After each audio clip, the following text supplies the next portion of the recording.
اعوذ باللہ من الشیطان الرجیم، بسم اللہ الرحمن الرحیم۔ ایک عمل جہاد جتنا اجر۔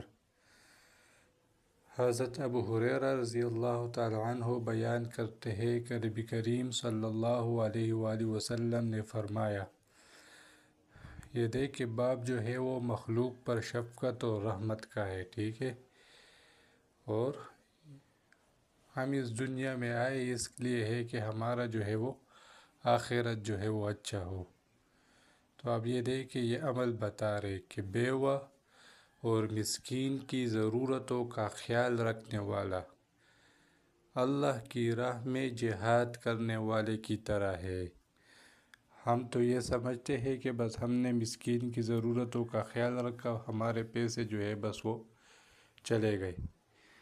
اب یہ دیکھ کہ بیوہ اور مسکین کی ضرورتوں کا جو خیال رکھتا ہے وہ اللہ کی راہ میں جہاد کرنے والے کی طرح ہے۔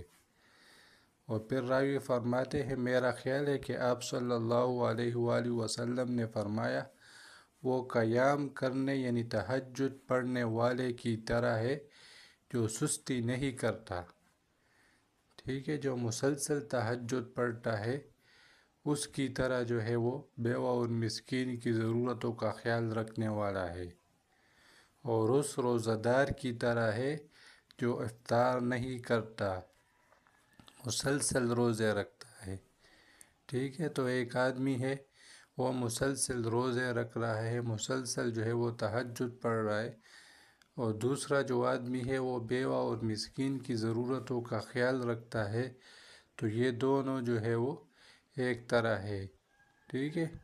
بیوہ اور مسکین کی ضرورتوں کا خیال رکھنے والا اور تہجد پڑھنے والا اور مسلسل روزے رکھنے والا جو ہے وہ ایک طرح کے ہے۔ تو یہ کتنا بڑا اجر و فضیلت ہے، ٹھیک ہے۔ تو یہ مخلوق پر شفقت و رحمت کا جو ہے وہ صلہ ہے۔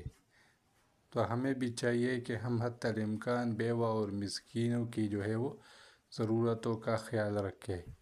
بابا بھی جاری ہے، اللہ کریم ہم سب کو قرآن و حدیث پر عمل کرنے کی توفیق عطا فرمائے۔ وآخر دعوانا ان الحمد للہ رب العالمین۔